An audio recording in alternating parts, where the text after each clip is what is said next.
Hello, everyone, and welcome back to English Pro Fluent, the place where learning English feels calm, friendly, and completely possible. I am Emma. And I am Jamie. I am really happy to be here with you again today. Wherever you are listening from, welcome. You made a great choice by pressing play. You really did. And Jamie, I have to say, you look very relaxed today. That is nice to see. I do now, yes, but honestly, Emma, yesterday was not a good day for me. Oh no, what happened? Well, I was sitting in the evening and I decided to study English. I opened my notebook, I looked at the words on the page, and suddenly, like a wave, I felt completely tired. That feeling comes so fast sometimes, doesn't it? It really does. I read the same sentence 3 times, and my brain just said, Jamie, this is too much. Stop. And for a moment, I felt small. I felt slow. I thought, maybe I am just not good at this. Jamie, thank you for saying that so honestly, because I know right now many people listening to us are nodding their heads. They know that exact feeling. Yes, that moment when you think, maybe English is not for me. And that is exactly what we are going to talk about today.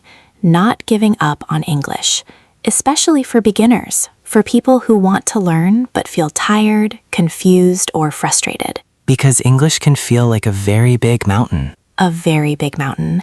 And some days you feel strong enough to climb, and some days you just want to sit down on the path and cry. And both of those days are completely normal. Before we continue, friends, a small and friendly request.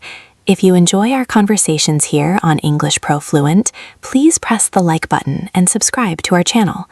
When you subscribe, you learn with us every single week. And if you know someone who is feeling tired with English right now, please share this episode with them. Let us support each other. Okay, Jamie, let us go back to yesterday. You said you wanted to stop. What did you do next? First, I closed the book. I did not fight it. I just closed it. That sounds honest and brave, actually. Then I made some tea, sat near the window, and I started thinking about why I began learning English in the first place. That is such an important question. Why did you start? I started because I want to speak confidently. I want to understand people. I want to feel proud of myself when I walk into a room and have a real conversation. Those reasons are still true, but yesterday, in that tired moment, I forgot all of them. That happens to everyone. The why disappears when the feeling gets heavy. And then I remembered something, a sentence I heard a long time ago. When learning feels hard, your brain is working. I love that. If it feels easy all the time, you are not growing. And that reminded me, the difficulty is not the problem. The difficulty is the point. English is exactly like exercise. If you lift a very light weight every day, your muscles never change. But when the weight is heavy, when it is uncomfortable, that is when your body grows stronger. And English works the same way. When you listen and you do not understand everything, that is not failure. That is training. That is your brain building new strength. That really does help. But Jamie, sometimes it still hurts. Even when you know the reason, even when you understand the process, it still hurts to feel slow. Of course it does, and I never want to pretend otherwise. Sometimes you study for 1 full hour. You give your time, your focus, your energy, and the next day you forget words, you forget grammar, and you sit there thinking, what is wrong with me? Yes, that exact thought. So let me say something important right now. Nothing is wrong with you. The English is inside your brain. It is there. Sometimes it's just sleeping. Sleeping English. I like that. Every time you practice, even for 5 minutes, you wake it up a little more. You are not starting over. You are continuing, and that is a very different thing. Many learners fall into a dangerous thought. They say, I am not fluent yet, so I am failing. That thought is so harmful because learning is not about today. It is about time. It is about the direction you are moving in. Ask yourself this honest question. Am I better than I was 6 months ago? Am I better than I was last year? If the answer is yes, even a small yes, then you are winning. You are on the right path. And mistakes are part of that path. Emma, can I share a mistake I made once? Always, please. I once said out loud in front of people, I am very boring today, but I meant to say I am bored. Those are very different things. Oh, that is such a common mistake. How did you feel? Embarrassed. My face went red. Everyone laughed a little. But did you ever make that mistake again? Never. Not once. I never forgot the difference after that moment. That is the beautiful truth about mistakes. They stay with you longer than perfect sentences do. A mistake teaches you something, and then it holds your hand to make sure you remember. So mistakes are not signs of failure. They are signs of bravery. If you are making mistakes, it means you are speaking. It means you are trying. The people who never make mistakes are the people who never open their mouths. And the easy zone feels safe. It feels comfortable, but you don't grow there. You grow in the uncomfortable moments, in the moments where you try something and it doesn't come out perfectly. Let us talk about time now, because so many people say, I just don't have time for English. It is one of the most common things I hear. People work, they have families, they come home tired, and the idea of sitting down and studying feels impossible. My honest advice is this. Don't look at the whole mountain. Just look at the one step right in front of you. 5 minutes is enough. 5 genuine minutes of English is better than 0. Listen to one short audio. Read one paragraph. Learn one new word. On the hard days, do not run. Just do not stop. I want to stay with that sentence. Do not run, just do not stop. Because there is something so freeing about giving yourself permission to go slowly. It is like walking in the rain. It is slow, it is uncomfortable, but you are still moving forward. You are still getting somewhere. And a tired brain cannot learn well. This is important. Rest is not laziness. Rest is part of the process. Think of it like charging a phone. A phone at 0% cannot do anything useful. Your brain is the same. So what should learners do on the really tired days? Very simple things. Listen to easy English, something comfortable, something you enjoy. Repeat one sentence out loud, or just think in English for 1 minute. Even that counts. Even that keeps the connection alive. 1 minute feels possible. Anyone can do 1 minute. Consistency matters more than intensity. Showing up every day, even for a small moment, is more powerful than studying for 5 hours once a month and then disappearing. Part 4. Fear, shame, and your voice. Emma, I want to be honest about something that stops so many learners. Fear. Yes, fear of speaking, fear of wrong grammar, fear of sounding strange, fear of people laughing. That fear feels very real. I know it does. But I want to offer a different way to think about it. Fear means you care. Say that again. If English did not matter to you, if this journey meant nothing, you would not feel afraid. Fear is not your enemy. Fear is proof that this matters to you, and things that matter are worth fighting for. I remember my first real English conversation. My hands were shaking. Mine too. My heart was beating so fast I thought the other person could hear it. But after that conversation, after I got through it, I felt proud, genuinely proud of myself. That pride is waiting for every single listener right now.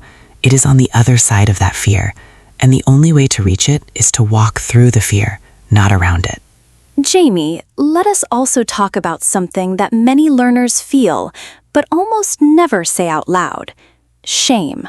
Yes, the feeling of being ashamed of your English. Have you ever felt that? Many times.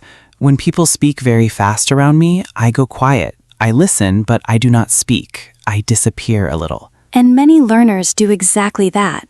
They hide because they are afraid of sounding wrong, or sounding uneducated, or sounding like they do not belong in the conversation. But being quiet does not mean you are weak. It means you are careful. It means you are listening. And listening is learning. However, and this is so important, your English does not need permission. You do not need to wait until you are good enough to speak. You do not need to reach some invisible standard before you are allowed to open your mouth. English is not a door that someone else opens for you. You open it yourself, with simple words, with a shaking voice, with imperfect sentences that still carry your meaning. Simple English is strong English. Clear and honest is always better than complicated and confusing. Part 5. Comparing yourself and letting go. Can we talk about comparison? Because I think it causes a lot of pain, so much pain.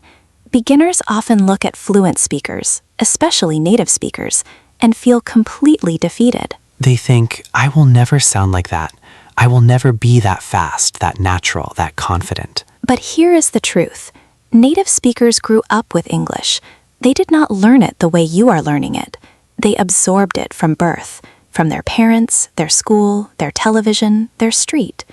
Comparing your 6 months of effort to someone's 20 years of life is simply not fair. Your English is international English. It does not need to sound like any one country or any one accent. It needs to be clear. It needs to carry your thoughts and your feelings to another person. And your accent? This is something I feel very strongly about. Your accent is your story. It shows where you come from. It shows the effort you have made. It shows that you were brave enough to learn something difficult. Never be ashamed of your accent. Never. And the thoughts that come at night, I am too old to learn, I am not smart enough, I started too late, those thoughts are lying to you. They are not facts. They feel like facts because they come in quiet moments when your confidence is low, but they are not true. Learning has no age, no deadline, no finish line. People learn new languages at 30, at 50, at 70. The brain never stops being able to grow. Never. Part 6. You are not alone. Sometimes learners feel completely alone in this. Yes, they think no one understands what I am going through. No one knows how hard this is for me. But look at the world around you. Millions of people are learning English right now, feeling the same fear, the same frustration, the same hope, the same tiredness on a Tuesday evening when they open their notebook and their brain says no. You are part of a very big family, a family of learners, and families walk together. That is exactly why we do this. We do not talk to you as teachers talking down to students. We talk to you as friends, as people who understand the struggle because we have lived it. And we truly believe that every person listening right now can do this. Even the slow learners, especially the slow learners, because slow learners feel deeply. They do not rush. They build strong foundations, and strong foundations hold up everything that comes after. Part 7. Staying and not quitting. Emma, let me ask you something honestly. What do you think happens when someone quits English? They do not just stop learning words.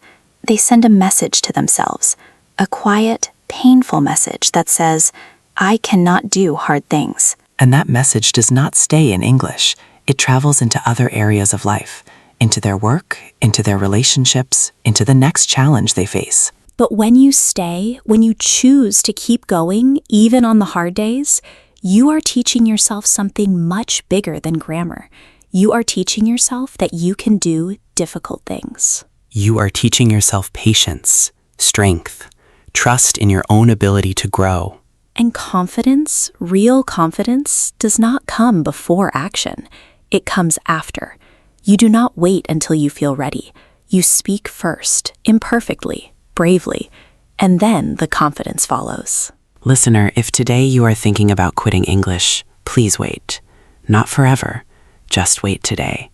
Do not make a permanent decision on a tired day. Tired thoughts are not true thoughts. Rest first. Come back tomorrow. Pick up the notebook again. Press play on one more episode. Because you are closer than you think.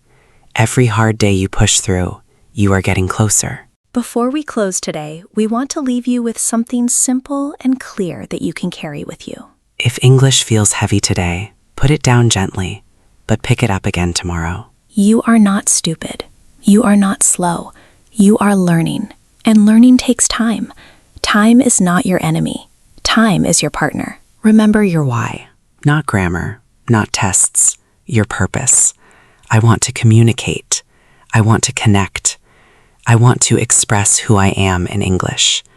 That reason is bigger than any bad day. And listener, we have one small challenge for you today. Say one English sentence out loud. Just one. In your room, in front of a mirror, quietly to yourself in the car. Then smile. Smile because you tried. That smile is real. That effort is real. And we are proud of you for it. You are stronger than you think. You are learning even on the days when you cannot feel it. And you are never, ever alone in this. I am Jamie, I am Emma. and this is English Pro Fluent. If this conversation helped you today, please like this episode and subscribe to English Pro Fluent so you never miss a conversation. And if you feel comfortable, leave one sentence in the comments, just one. We read every single one, and we smile every single time. Do not give up. Keep going. One word at a time. One day at a time. We will see you in the next episode. Bye, everyone. Bye.